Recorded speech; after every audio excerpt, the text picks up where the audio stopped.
Chapter 18, Contingency Tables. Let's learn how to organize and analyze cross-tabulated count data. In previous chapters, we looked at categorical response variables with just 2 outcomes. Now we extend to categorical variables with any number of outcomes. For example, is education level associated with smoking? To answer this, we organize data into a contingency table, also called a cross-tabulation. Data can come from 3 sampling designs: naturalistic samples, where we take a simple random sample and then classify; cohort samples, where we fix exposure groups and observe outcomes; or case control samples, where we fix outcome groups and look back at exposures.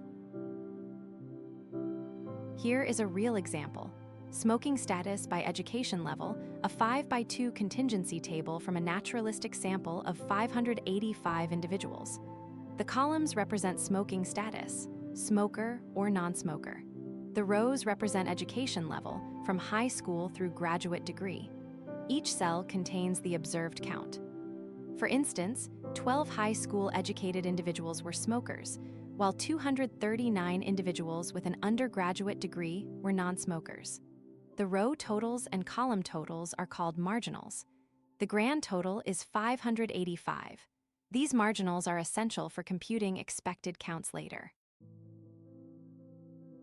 To test whether there is an association between our 2 variables, we first need to compute expected counts.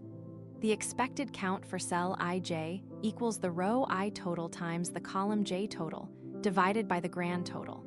This formula tells us what we'd expect to see in each cell if the 2 variables were completely independent.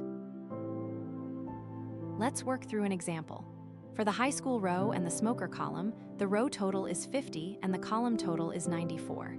So the expected count is 50 times 94, divided by 585, which gives us 8.3. The observed count was 12, but we expected only about 8.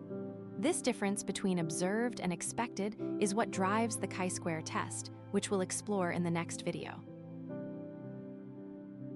Here's the full picture.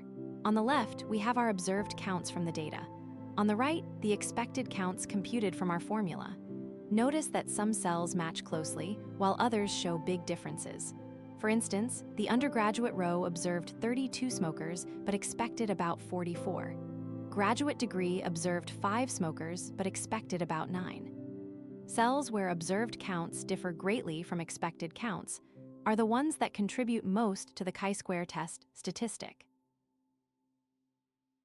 Beyond raw counts, we often want conditional percentages to describe the relationship.